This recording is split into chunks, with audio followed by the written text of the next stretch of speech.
Adinda, Lutfia Ilya, Margareta Dispeda, Salwa Prameswari, Sarah Hilari, Saraswati, Syahla, Syifa Azlahwa, Tasgiatul, Talita, Vicky Pradana.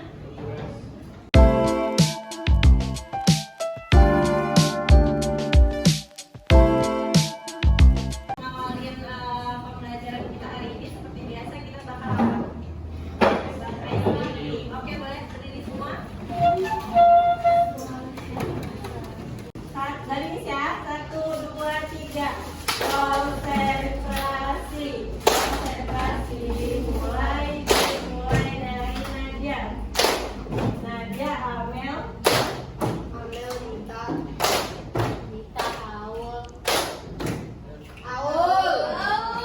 Aul, Desti, udah, tenang, ayo semua maju. Oke, Aul, minggu kemarin kita belajar tentang apa?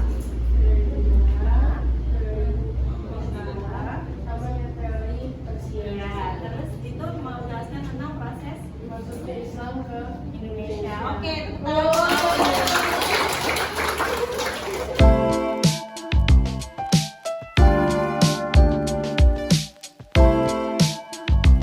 Awal muncul adalah Kerajaan Samudra Pasai di Aceh. Kerajaan ini didirikan sekitar tahun 1267 Masehi oleh raja pertamanya, Sultan Malik As-Saleh.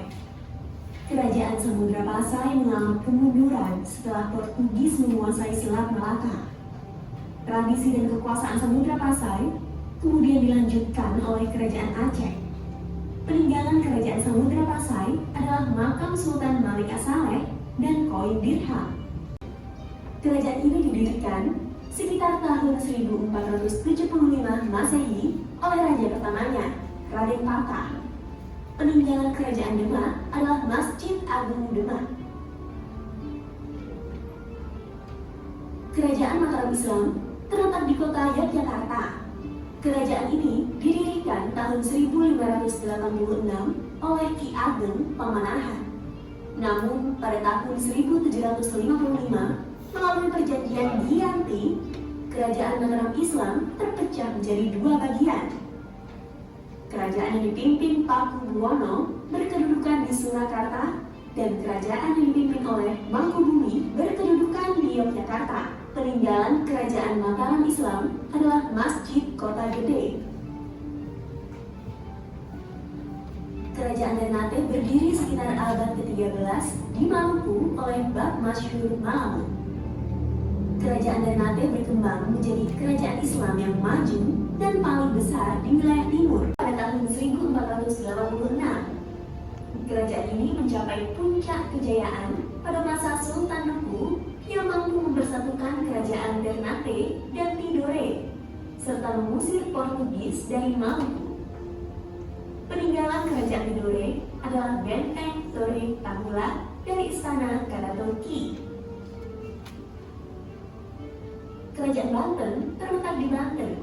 Kekuasaan Kerajaan Banten meliputi sebelah barat pantai Jawa sampai Lampung. Kesultanan Banten didirikan oleh Maulana Hasanuddin pada tahun 1552. Peninggalan Kerajaan Banten adalah Masjid Agung Banten.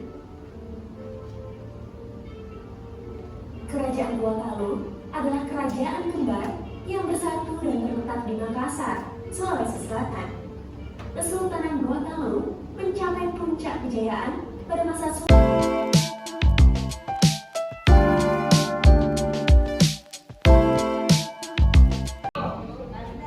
Banten. Oke, jadi hari ini kita bakal belajar tentang kerajaan-kerajaan Islam di Indonesia, yaitu kerajaan Samudra Pasai, Aceh, Banten, terus juga nanti ada Gorontalo, Ternate, ya. Oke, misalnya dulu PPT-nya. Islam itu masuk ke Indonesia kemarin melalui banyak jalur kan, ada jalur perdagangan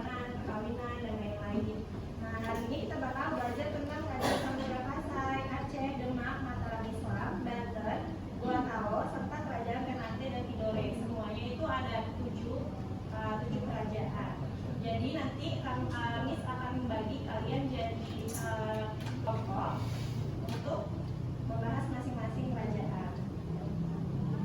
Selanjutnya,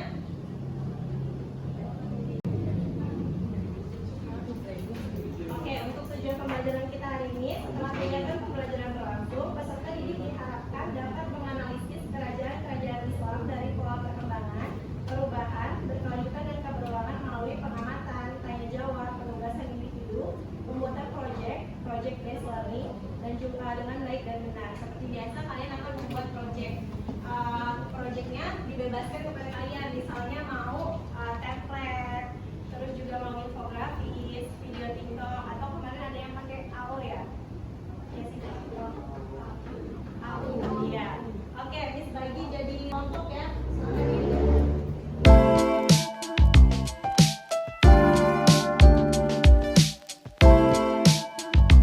Hitung dari 1 sampai 7. 1, 2, 3, 4, 5,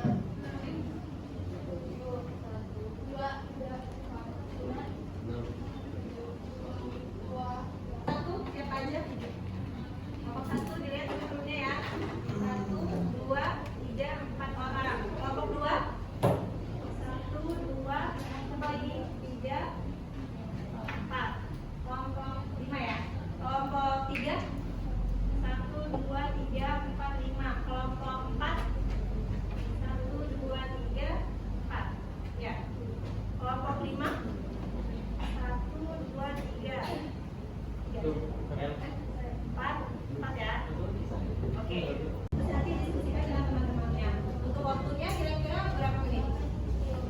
40 menit ya. Iya. Silakan bergabung ke kelompok masing-masing.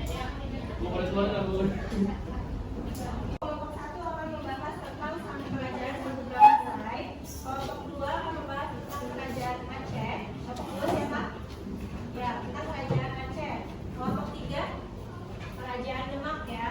Kelompok 4 kerajaan Mataram Islam. Terus juga kelompok 5 kerajaan Banten. Oke, nanti referensinya akan kita kirimin. Untuk yang dibahas materi tentang kerajaannya itu nanti ada lokasi kerajaan, sumber kerajaan, terus juga ada sistem politiknya ya. Nanti kan ada raja-rajanya. Terus kehidupan sosial, budaya, dan ekonomi. Oke. Yang pertama lokasi dan sumber. Lokasi dan sumber. Yang kedua sistem politik. Nanti kan kalau di sistem politik itu biasanya ada nama-nama raja-raja yang memerintahnya. Udah. Selanjutnya nanti ada kehidupan sosial, ekonomi, dan budaya. Itu aja yang bakal kalian cari. Nanti referensi media pembelajarannya Miss kirim ya. Masih Miss.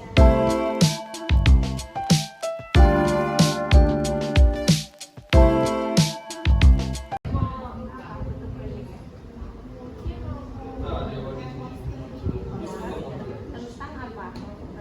Kelompok 4 tentang Mataram Islam.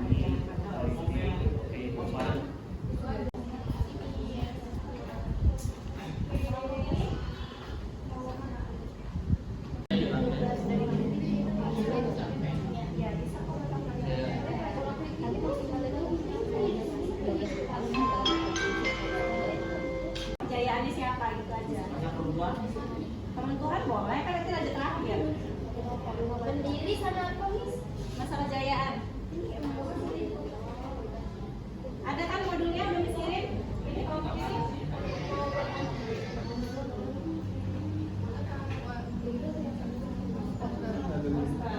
Itu modulnya udah Miss kirim ya. Nanti ikutin aja nama raja-rajanya. Oke, selamat. Ini loh yuk. Udah ada konsep ya? Udah.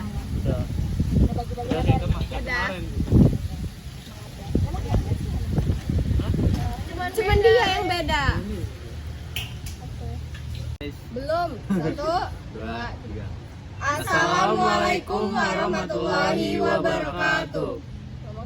Kami dari kelompok 2 akan menjelaskan tentang kerajaan peninggalan Islam, yaitu Kerajaan Banten. Nah, dadah.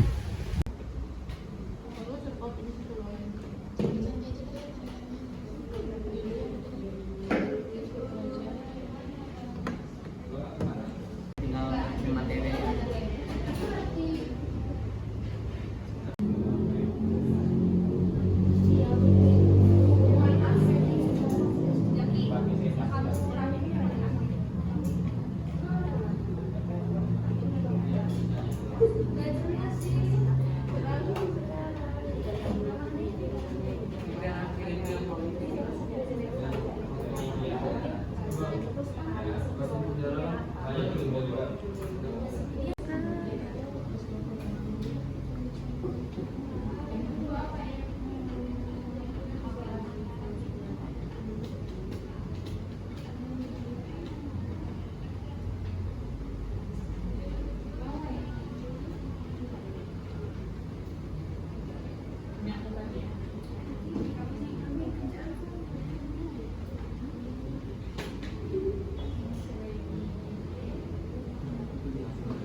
Sampai mana? Udah selesai belum? Kelompok mana yang mau maju? Siapa? Oh ya, silakan kelompok berapa nak? Dua. Kelompok 2 tentang kerajaan Aceh. Kerajaan Aceh. Silakan maju kelompok 2.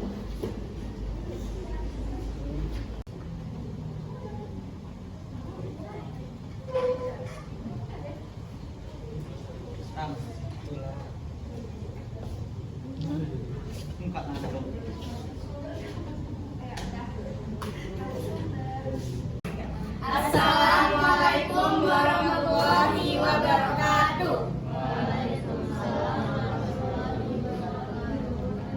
Baik, selamat pagi teman-teman. Selamat siang teman-teman. Selamat siang Bu.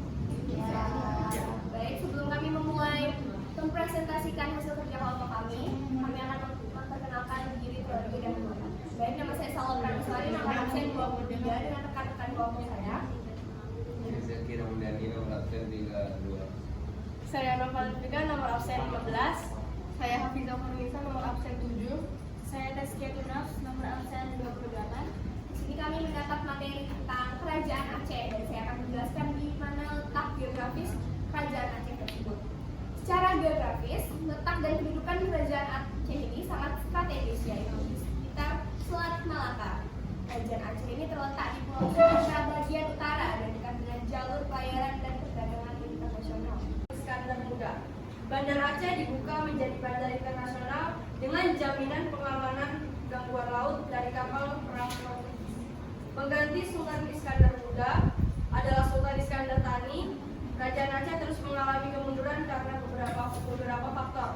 Yang pertama yaitu faktornya kerajaan Aceh mengalami kekalahan dengan perang melawan Portugis di Malaka. Dalam perang tersebut jatuh banyak korban jiwa dan harta benda. Yang kedua, tidak ada tokoh yang cakap yang memerintah Aceh sepeninggal Sultan Iskandar Muda. Dan yang ketiga, daerah-daerah taklukan yang jauh dari pemerintah pusat mulai melepaskan diri dari pengaruh Aceh seperti Johor, Perla, Pahang, Minangkabau, dan Siak. Selanjutnya akan dijelaskan perdagangan di wilayah Aceh. Aceh juga aktif dalam pelayaran dan perdagangan sampai ke Laut Merah. Ini saya akan menjelaskan tentang kehidupan sosial budayanya. Aceh juga mengalami kemajuan dalam bidang sosial budaya. Hal ini terlihat dengan disusunnya suatu undang-undang tentang tata pemerintahan yang disebut dengan Adat Pertukaran Alam. Sastra dan filsafat di Aceh juga mengalami kemajuan pada masa itu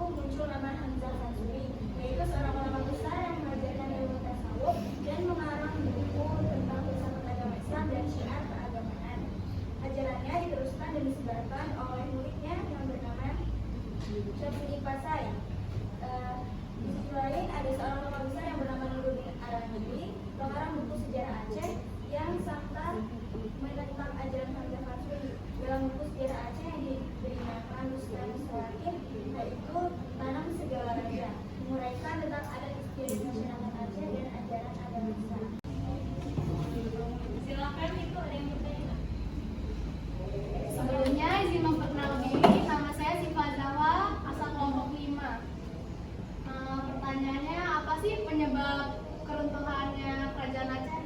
Siap, cukup, terima kasih. Oke, kami akan menjawab pertanyaan dari siswa. Tadi pertanyaannya adalah apa penyebab keruntuhan kerajaan Aceh, yang akan dijawab oleh Bapak. Baik, izin menjawab. Masa keruntuhan Kesultanan Kerajaan Aceh itu yang pertama disebabkan karena pewaris atau pemimpin di kesultanan mengalami perpecahan internal kerajaan. Selain itu juga keruntuhan Kesultanan Aceh juga dipicu karena Belanda ingin menguasai Pulau Sumatera. Pada akhirnya kesultanan ini runtuh sejak tahun 1903. Sekian dari saya. Mungkin ada yang ingin menambahkan? Itu saja materi yang dapat kelompok 2 sampaikan. Semoga teman-teman semua dapat menerima materi kami dengan baik. Kami akhiri. Wassalamualaikum warahmatullahi wabarakatuh. Waalaikumsalam warahmatullahi wabarakatuh. Sekarang kelompok 2. Duduk, istirahat, gerak. Gimana? Udah istirahat ya? Sudah. Udah pada makan? Sudah. Sholat? Sudah. Ya, oke, kita lanjut lagi ke kelompok selanjutnya ya. Siapa yang maju? Ya, kelompok 5, silakan maju. Assalamualaikum warahmatullahi wabarakatuh. Waalaikumsalam warahmatullahi wabarakatuh. Selamat siang semua. Kami dari kelompok 2. Kami dari kelompok 5 akan menayangkan video penjelasan tentang Kerajaan Banten. Sebelum itu, izin memperkenalkan diri. Nama saya Siva Jafar. Saya Amelia Christina. Saya Rizky Kadego. Saya Tekian Saputra. Ini lagi.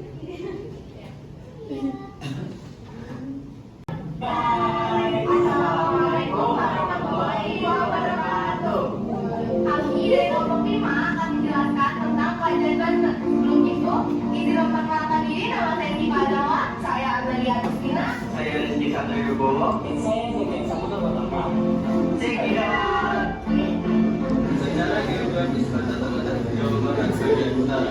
Sekarang Provinsi Banten. Kerajaan Banten terhadap wilayah Banten di ujung barat Pulau Jawa setelah Fatah Hilah berhasil merebut Sunda Kelapa pada tahun 1527. Daerah Banten dikembangkan sebagai pusat perdagangan dan persebaran agama Islam.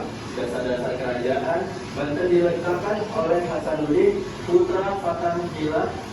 Perkembangan kerajaan Banten sangat pesat dan mencapai puncak kejayaan pada masa pemerintahan Sultan Ageng. Kehidupan politik. Raja pertama atau pendiri Kerajaan Banten adalah Hasanuddin. Pada masa pemerintahannya, penyiaran agama Islam dan perdagangan di Banten berkembang pesat. Hasanuddin juga menjalin persahabatan yang erat dengan Kerajaan Indrapura di Sumatera. Hubungan diplomatik ini diperkuat melalui pernikahan yang dilakukan oleh Sultan Hasanuddin dengan putri Raja Indrapura. Penggantian Raja Hasanuddin adalah Panembahan Yusuf. Pada tahun 1570 sampai 1580, Panembahan Yusuf juga masih berusaha memperluas wilayah Banten sekaligus menyebarkan agama Islam yang menyerupai negara yang merupakan Banten juga melakukan serangan terhadap Kerajaan Palembang pada masa pemerintahan Maulana Muhammad. Palembang akan didirikan sebagai batu loncatan menguasai bandar di sisi utama Makkah. Palembang tidak akan berhasil dikuasai dan akan Maulana Muhammad tewas dalam pertempuran tersebut. Pengganti Maulana Muhammad adalah Abu Bakir. Namun, berita tentang Abu Bakir tidak banyak diketahui kecuali berita tentang kedatangan orang Belanda yang pertama kalinya di Indonesia di bawah pimpinan Cornelis Suharman. Banten mengalami masa kejayaan pada pemerintahan Sultan Agung Kekayasa dalam upaya mempertahankan Banten sebagai salah satu pusat perdagangan di Indonesia. Sultan Agung Kekayasa berani bersikap tegas terhadap persekutuan dagang Belanda yaitu FOC yang berkedudukan di Batavia. Jarak antara Banten dan Batavia yang dekat membuka peluang meletusnya konflik antara Banten dan Batavia. Namun, sikap tegas dan identitasnya tersebut tidak diteruskan oleh putranya, Sultan Haji Yassir berubah bumi dengan VOC. Perbedaan sikap Sultan Haji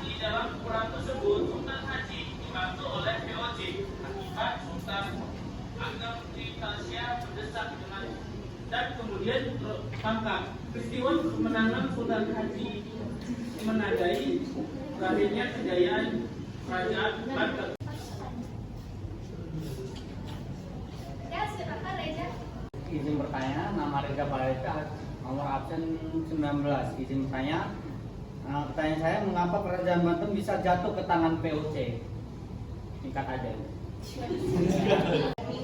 Sultan Haji. Terima kasih.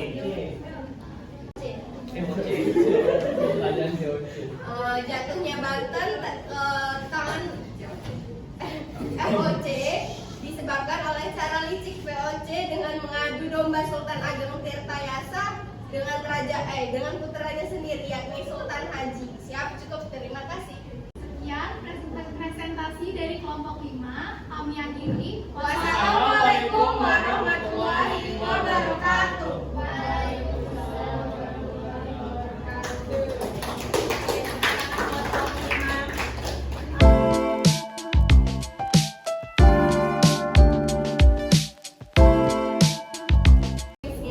LCC, lomba cepat tepat. Udah Mr. Rafi di sini belum? Belum. Ya. Jadi ya ini kelompok 1, ini kelompok 2, ini kelompok 3. Ini nanti bakal ngetarik pertanyaan, cepet-cepetan jawab ya. Kelompok yang paling banyak poinnya bakal Miss kasih nilai plus untuk tugas kalian. Oke, Miss buat ini dulu ya. Ini tak ada yang punya satu orang yang bakal cepet-cepetan nunjuk. Kelompok ini siapa? Iya, kalau kita nah, tapi yang teman-temannya cepet-cepetan. Ya, kamu. Terus ini siapa? Siapa? Kelompok ini? Ya. Oke, siap? Siap? Dengerin 1, 2, 3. Siapakah yang dijuluki dengan sebutan ayam jantan? Duluan ini. Iya, benar. 100 buat kelompok 3 ya?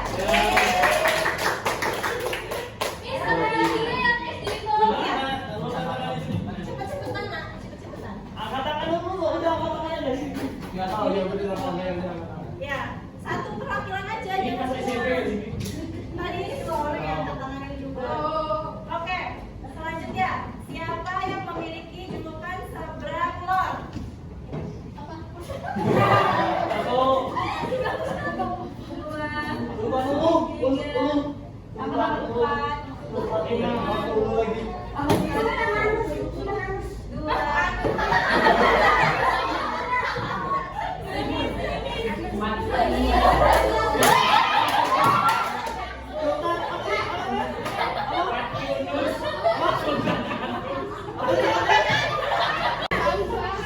Pada masa kerajaan Aceh, pangeran siapa yang Aceh itu membawa kemajuan?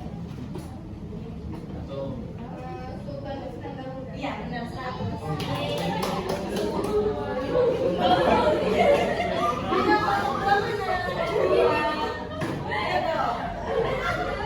Yuk lagi. Kerajaan Islam pertama di Indonesia.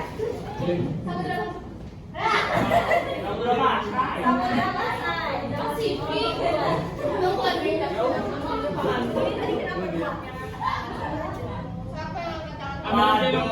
nggak boleh tuh Miss. Lagi. Lokasi kerajaan Mataram Islam. Turun. 1, 2, 3.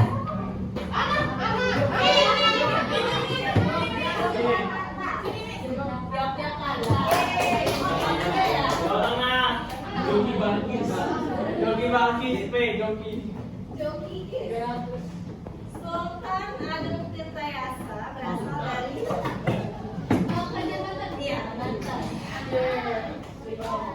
Iya, Banten. Selanjutnya kenapa Sultan Hasanuddin dijuluki ayam jantan dari Karena dia berjuang melawan POC. Ya.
Pel, jangan sama lu. Ini juara 1.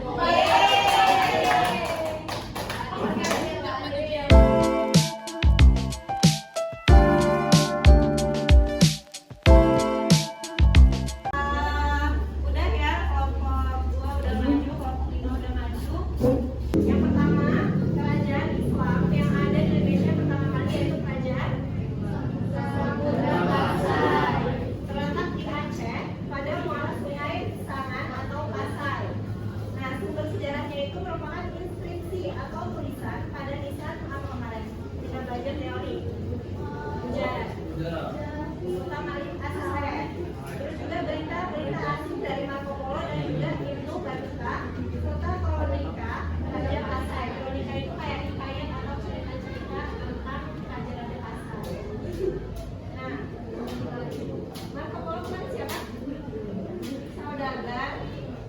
Saudagar yang dia tuh suka berpergian ke daerah Asia. Terus dia menuliskan perjalanannya di bukunya berjudul Petualangan Marco Polo. Terus kehidupan politiknya kerajaan Samudra Pasai itu yang pertama ada raja pertamanya Malaksiru atau Sultan Malik As-Saleh, pendirinya ya. Yang kedua ada Sultan Malik At-Tahir. Yang ketiga Mahmud dan Malik Abdul Mansur. Yang keempat ada Sultan Ahmad Perum dan Perumal. Selanjutnya kehidupan sosial, budaya dan ekonomi. Seperti yang kita tahu Aceh itu ada di ujung Sumatera ya.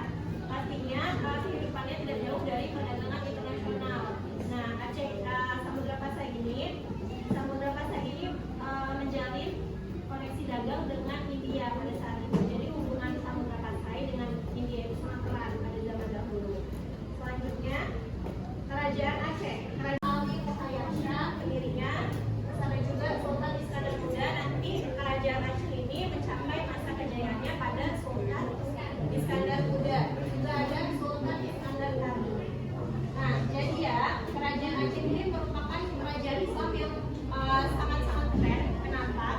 Mereka itu gak mudah ditaklukin sama bangsa asing. Karena Sultan Iskandar Muda itu tuh teguh pendiriannya. Jadi dia benar-benar mempertahankan kekuasaannya dan gak mau ada pengaruh dari negara asing. Selain itu juga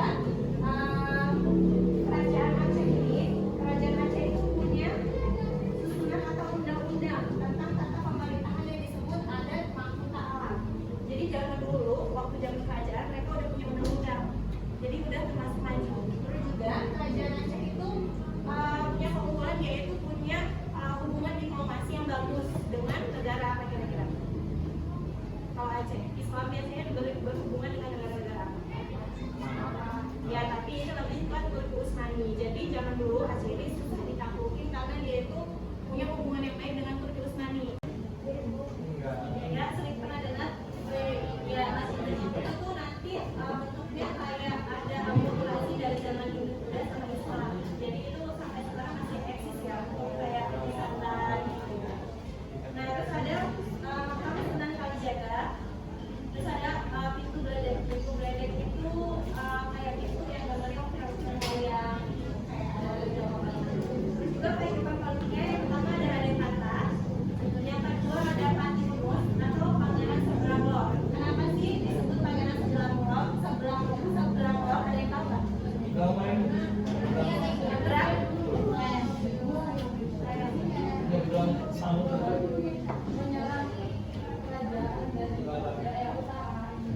Iya. Karena dia itu berjuang melawan VOC.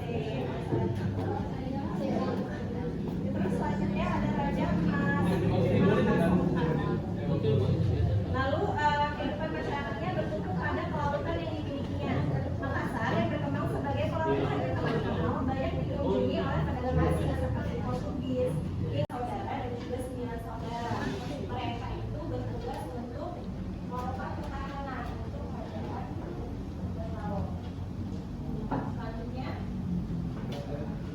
Ternate Tidore. Lokasinya itu terletak di sebelah barat Pulau Halmahera atau Maluku Utara. Sumber sejarahnya Istana Sultan Ternate, juga Masjid Sultan Ternate, juga makam Sultan Babula. Kehidupan politiknya ada yang pertama Sultan Zainal Abidin, yang kedua ada Sultan Taganji, terus Sultan Hairun dan juga Sultan Babula. Nah, daerah Maluku itu memiliki peranan penting sebagai sumber atau penghasil rempah-rempah, sehingga selalu menjadi pusat perhatian dunia. Kalau misalnya ditanya Banten menghasilkan apa? Rempah-rempahnya. Kerajaan Banten siapa? Ayo. Kesultanan Banten itu menghasilkan jadi kan wilayah Banten itu luas ya dulu, dari Banten di Jawa itu sama di Lampung dulu bahkan ikut dari wilayah Kesultanan Banten. Jadi kalau misalnya Kesultanan Banten itu terkenal dengan penghasilannya rempah-rempah itu lada.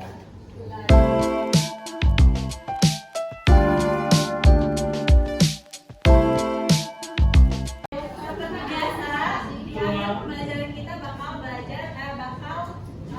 ngerjain asesmen formatif untuk mengukur keberhasilan pembelajaran kalian sekali. Boleh, masih. Oke, nanti Miss kirim linknya. Google Form ya. Iya.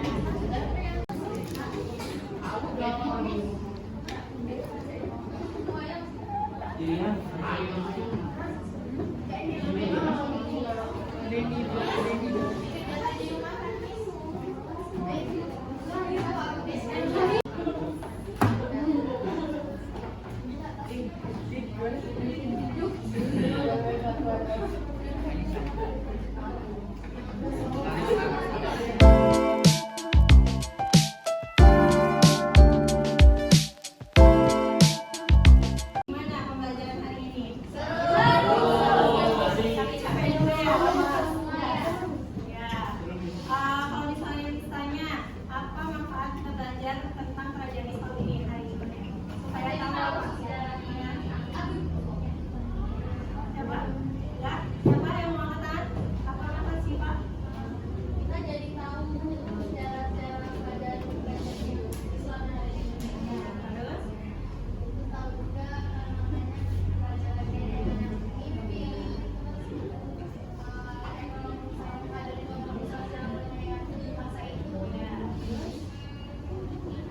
Ya, ada lagi? Gimana perasaan kalian hari ini belajarnya? Capek? Capek? Pasti kita harus belajar. Ya, oke. Sekian pembelajaran kita hari ini. Semoga kalian semangat terus sampai ke depannya. Oke, ditutup. Wassalamualaikum warahmatullahi wabarakatuh.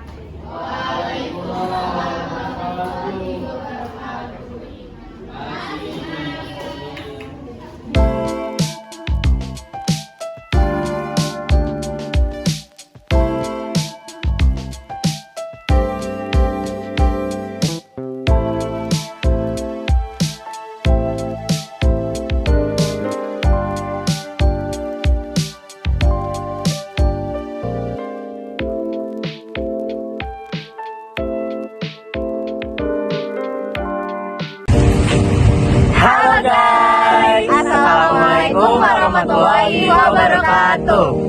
Kami dari kelompok 5 akan menjelaskan tentang Kerajaan Banten. Sebelum itu, izin memperkenalkan diri. Nama saya Siva Zahwa. Saya Amelia Agustina. Saya Rizky Satriwibowo. Dan saya Zakia Saputra Pertama. Cekidot. Secara geografis Banten terletak di Jawa Barat bagian utara. Sekarang Provinsi Banten. Kerajaan Banten terletak di wilayah Banten di ujung barat Pulau Jawa. Setelah Fathahillah berhasil merebut Sunda Kelapa pada tahun 1527. Daerah Banten dikembangkan sebagai pusat perdagangan dan persebaran agama Islam. Dasar-dasar kerajaan Banten diletakkan oleh Hasanuddin, putra Fathahillah. Perkembangan kerajaan Banten sangat pesat dan mencapai puncak kejayaan pada masa pemerintahan Sultan Ageng Trisatya. Kehidupan politik. Raja pertama atau pendiri kerajaan Banten adalah Hasanuddin. Pada masa pemerintahannya, penyiaran agama Islam dan perdagangan di Banten berkembang pesat. Hasanuddin juga menjalin persahabatan yang erat dengan kerajaan Indrapura di Sumatera. Hubungan diplomatik ini diperkuat melalui pernikahan yang dilakukan oleh Sultan Hasanuddin dengan putri Raja Indrapura. Penggantian Raja Hasanuddin adalah Panembahan Yusuf pada tahun 1570 sampai 1580. Panembahan Yusuf juga masih berusaha memperluas wilayah Banten sekaligus menyebarkan agama Islam. Dia menyerang Pajajaran yang merupakan benteng terakhir kerajaan Hindu di Pulau Jawa. Dengan demikian terbuka kesempatan bagi Banten untuk menyebarkan agama Islam di daerah Jawa Barat. Banten juga melakukan serangan terhadap kerajaan Palembang pada masa pemerintahan Maulana Muhammad. Palembang akan dijadikan sebagai batu loncatan untuk menguasai bandar di pesisir Selat Malaka. Palembang tidak akan berhasil dikuasai dan bahkan Maulana Muhammad tewas dalam pertempuran tersebut. Pengganti Maulana Muhammad adalah Abu Mufakir. Namun, berita tentang Abu Mufakir tidak banyak diketahui, kecuali berita tentang kedatangan orang Belanda yang pertama kalinya di Indonesia di bawah pimpinan Cornelis de Houtman. Banten mengalami masa kejayaan pada pemerintahan Sultan Ageng Tirtayasa dalam upaya mempertahankan Banten sebagai salah satu pusat perdagangan di Indonesia. Sultan Ageng Tirtayasa berani bersikap tegas terhadap persekutuan dagang Belanda yaitu FOC yang berkedudukan di Batavia. Jarak antara Banten dan Batavia yang dekat membuka peluang meletusnya konflik antara Banten dan Batavia. 3. Namun, sikap tegas Sultan Ageng Trisatya tersebut tidak diteruskan oleh putranya, Sultan Haji. Ia cenderung berkompromi dengan VOC. Perbedaan sikap Sultan Haji dalam perang tersebut, Sultan Haji dibantu oleh VOC. Akibat Sultan Ageng Trisatya berdesak dan kemudian tertangkap. Peristiwa kemenangan Sultan Haji menandai berakhirnya kejayaan kerajaan Banten karena salah satu Banten berada di bawah pengaruh VOC.